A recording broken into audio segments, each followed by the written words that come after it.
సంబంధించి ఎర్రమట్టి దెబ్బలు చాలా చారిత్రాత్మకమైనవి. పరిరక్షించాల్సిన గతంలో వైఎస్ఆర్ ప్రభుత్వం కానీ ఇప్పుడున్న ప్రభుత్వం కానీ సీరియస్గా తీసుకోవట్లేదు.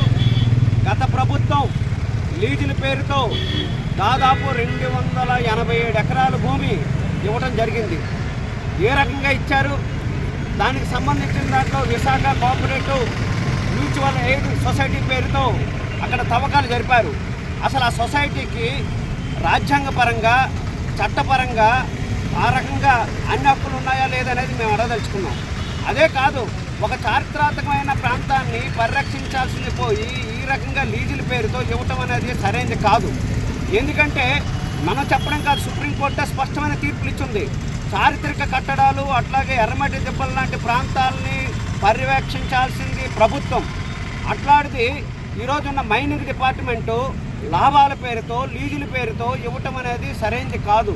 దానికి సంబంధించిన దానిలో కూడా ఇప్పుడు పెనాల్టీ వేస్తున్నామని ఇప్పుడు చెప్తా ఉన్నారు. ఇంత పెద్ద దుర్మార్గం. ఒకవైపున చారిత్రక కట్టడాలకు సంబంధించి మైనింగ్ డిపార్ట్మెంట్ ఇవ్వడమే ఒక తప్పు. కాబట్టి ఆ రోజున్న అధికారుల మీద ఖచ్చితంగా కఠిన శిక్షలు విధించాలి. అదే కాకుండా ఎయిడెడ్ కోఆపరేటివ్ సొసైటీ ఏదైతే ఉందో ఆ సొసైటీకి సంబంధించి నేరాల వలసకు సంబంధించిన దాంట్లో కనీసం చట్టబద్ధతతో ఉందా లేదనేది చూడాలి. ఇక్కడున్న ఎమ్మెల్యే గారు గెలిచిన తర్వాత గగ్గోలు పెడతా ఉన్నారు. నేను చెప్పదలుచుకుందంటే చట్టసభల్లో ఏవైతే చట్టాలు చేయాలో ఆ చట్టాలు చేయాల్సిన గంటా శ్రీనివాసరావు గారు ఇక్కడికి వచ్చి గగ్గోలు పెట్టడం ఎందుకు? డైరెక్ట్గా చట్టం ప్రకారంగా ఆ సొసైటీకి పర్మిషన్ ఎవరు ఇచ్చారు, ఏ రకంగా వాళ్ళు తవ్వకాలు జరిపారు, ఎంత భూముల్లో తవ్వకాలు జరిపారు, తవ్వకాలు జరపాల్సి వస్తే భవిష్యత్తులో ఇబ్బందులు ఏంటనేది దానికి సంబంధించిన చట్టం చేయాలి. చారిత్రకమైన కట్టడాలకు సంబంధించిన చట్టాలు చేయాలి. అది ఒక్క హైకోర్టుకి అట్లాగే ఇక్కడున్న అసెంబ్లీకి ఉంది అనేది కూడా చట్టం చెప్తా ఉంది. దాన్ని పక్కన పెట్టేసి ఈరోజు గగ్గులు పెట్టడం వల్ల ఏం లాభం అనేది. ఇప్పటికైనా చారిత్రక కట్టడాలు ఏవైతే ఉన్నాయో ఎర్రమట్టి దెబ్బలు ఉన్నాయో దానికి పర్యాటక కేంద్రంగా అభివృద్ధి చేయాలి.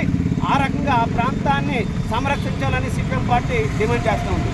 రెండో వైపున కుసులవాడకు సంబంధించి ఏదైతే ఉందో మైనింగ్కి సంబంధించిన దాంట్లో భూములు 8 ఎకరాల భూములు రేపు పబ్లిక్ హీరింగ్ జరబోతూ ఉంది. విశాఖపట్నానికి సంబంధించి పర్యావరణం రెడ్ జోన్గా ఉంది. ఆ రెడ్ జోన్కి సంబంధించి అనేక ఇబ్బందులు వస్తాయని చెప్తుంది. ఉమ్మడి విశాఖపట్నానికి సంబంధించి అటు మాడుగులు కానీ రావుకవతం కానీ అనేక తవ్వకాలు జరిపారు. ఈరోజు దానికి పరిస్థితి ఏంటి?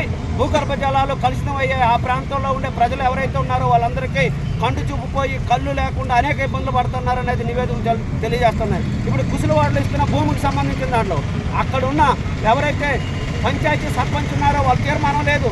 డైరెక్ట్గా పబ్లిక్ హీరింగ్ జరిపి వాళ్ళ యొక్క అభిప్రాయం తీసుకోవాలని చెప్తా ఉన్నారు. అది కూడా సరైనది కాదు. చట్టం ప్రకారంగా ఇప్పుడు చెప్తుందంటే మనం చూస్తున్నాం ప్రకృతి విలయతాండం ఏ రకంగా చేస్తుందని. ప్రకృతి పర్యావరణ శాస్త్రవేత్తలు చెప్తుందంటే భూగర్భ జలాలకు సంబంధించిన విషయంలో కానీ భూములు తవ్వకాలు జరిగితే భవిష్యత్తులో భూకంపాలు వచ్చేదానికి అవకాశం ఉంటుంది. అలాగే కొండ చర్యలు పడిపోయేదానికి అవకాశం ఉంటుందని ఆ రకంగానే అనేక ఇబ్బందులు వస్తాయని చెప్తా ఉంటే దాన్ని పక్కన పెట్టి ఈరోజు కుసులవాడ భూముల్ని పబ్లిక్ హీరింగ్ జరపడం సరైనది కాదనేది. కాబట్టి రెండింటికి సంబంధించి ఇది కుసులవాడకు సంబంధించిన దానిలో కానీ ఎర్రమట్టి దెబ్బలకు సంబంధించిన దానిలో ఈరోజు తెలుగుదేశం ఎమ్మెల్యేగా ఉన్న గంటా శ్రీనివాసరావు గారు ఏమి అభిప్రాయం చెప్తారనేది చెప్పదలుచుకున్నాం.